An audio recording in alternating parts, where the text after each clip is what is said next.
ఒకప్పుడు ప్రభుత్వ పాఠశాలలో మధ్యాహ్న భోజనం అంటే అత్యంత నాసిరక భోజనం అనే పేరుండేది. కొన్ని చోట్ల అయితే ఈ భోజనాలకి ప్రభుత్వం ఇచ్చే నిధుల నుండి అధికారులు స్కామ్ చేయడం వల్ల వచ్చే నాసిరక భోజనం కూడా వచ్చేది కాదు. వీటిని పరిష్కరించేందుకు పవన్ కళ్యాణ్ చేపట్టిన డొక్కా సీతమ్మ మధ్యాహ్న బడి భోజన పథకం రాజకీయ నాయకులు తమ బాధ్యతలను ఎలా చేయాలో చూపించే ఉదాహరణగా మారుతోంది. పవన్ కళ్యాణ్ తన సొంత నిధులతో ఏర్పాటు చేసిన స్మార్ట్ సెంట్రల్ కిచెన్ ప్రభుత్వ పాఠశాలలో విద్యార్థులకు నాణ్యమైన శుభ్రమైన భోజనాన్ని ఎలా అందిస్తుందో మీరే చూడండి. ఈ స్మార్ట్ వంటశాల ప్రత్యేకత ఏమిటి అంటే ఇక్కడ ఉన్న హైటెక్ వంట యంత్రాలు, పెద్ద పెద్ద రైస్ కుక్కర్లు ఒకేసారి వేలాది మంది పిల్లల కోసం అన్నం వండుతాయి. అన్ని వంట పాత్రలు స్టెయిన్లెస్ స్టీల్ పదార్థాలతో తయారు చేసి వాడిన తర్వాత హాట్ వాటర్ డిటర్జెంట్ తో కడుగుతారు. వంట చేసే ప్రదేశం శుభ్రపరచడం 3 రోజులకు ఒక్కసారి జరుగుతుంది.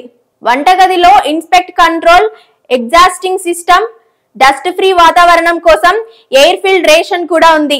అంతేకాకుండా ఇక్కడ పనులు నిత్యం సీసీ కెమెరాల్లో మానిటరింగ్ చేస్తూ ఉంటారు. వండిన భోజనం ప్యాక్ చేసే ప్రాంతం సీల్డ్ ఏరియా. అక్కడికి బయట వాళ్ళు అస్సలు ప్రవేశించరాదు. ప్యాకింగ్ సమయాల్లో కూడా సిబ్బంది గ్లౌజెస్, మాస్క్ అలానే యూనిఫామ్స్ తప్పనిసరిగా వాడుతారు. అంతేకాకుండా తయారీ మొత్తం ఆధునికత పద్ధతిలో రుచికరంగా జరుగుతుంది. చపాతీలు మిషన్ లో తయారవుతాయి. ఇవి హ్యాండ్ మేడ్ రుచికి తీసిపోవు. కూరగాయలు కూడా కట్ చేసేందుకు మిషన్స్ ఉన్నాయి. పిల్లల వయసుకు సరిపోయే పోషక ఆహారాన్ని అత్యంత క్వాలిటీ రైస్ అండ్ వెజిటేబుల్స్ తో మెనూ ప్రకారం పిల్లలకి అందిస్తున్నారు. ఈ పథకానికి డొక్కా సీతమ్మ గారి పేరు పెట్టిన పవన్ కళ్యాణ్ ఆవిడ పేరును నిలబెడుతూ ప్రభుత్వ పాఠశాలలో చదివే ఎంతో మంది పేద విద్యార్థుల ఆకలి తీర్చుతూ వాళ్ళ కుటుంబాలకి తోడుగా ఉంటున్నాడు.